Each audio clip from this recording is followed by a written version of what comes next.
Hello friends, খেলাঘরে আপনাদেরকে স্বাগত। আজ আমি পাও ভাজি খুব সহজ সরলভাবে তৈরি করতে চলেছি। আপনাদের এই ভিডিওটি যদি ভালো লেগে থাকে অবশ্যই লাইক শেয়ার সাবস্ক্রাইব করবেন। চলুন ভিডিওটি শুরু করা যাক।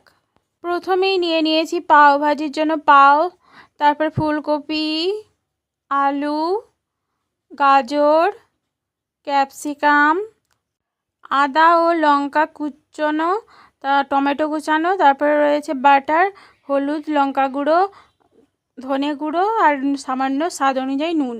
প্রথমেই প্রেসার কুকারে দিয়ে দিয়েছি বাটার, সামান্য রিফাইন তেল, তারপরে লঙ্কা কুচি দিয়েছি ও আদা কুচানো দিয়ে দিয়েছি, একটু নেড়ে চেড়ে নিলাম। তারপরে ফুলকপি, গাজর সব উপকরণ একসাথে অল্প অল্প করে দিয়েছিলাম। তারপরে এটি নেড়ে চেড়ে নেওয়ার পর এটিকে দিয়ে দিলাম সব মশলা দিয়ে সামান্য স্বাদ অনুযায়ী চিনি দিয়ে দিলাম।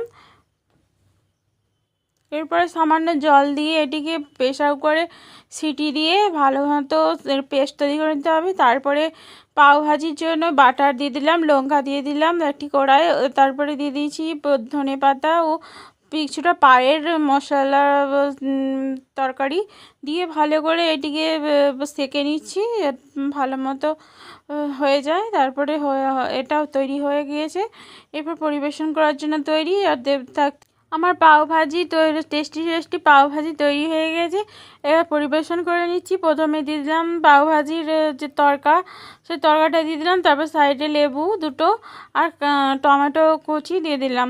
এইভাবে পরিবেশন করেছি। আর এটা যদি ভালো লেগে থাকে অবশ্যই লাইক শেয়ার সাবস্ক্রাইব করতে ভুলবেন না। চলুন, থ্যাংকস ফর ওয়াচিং।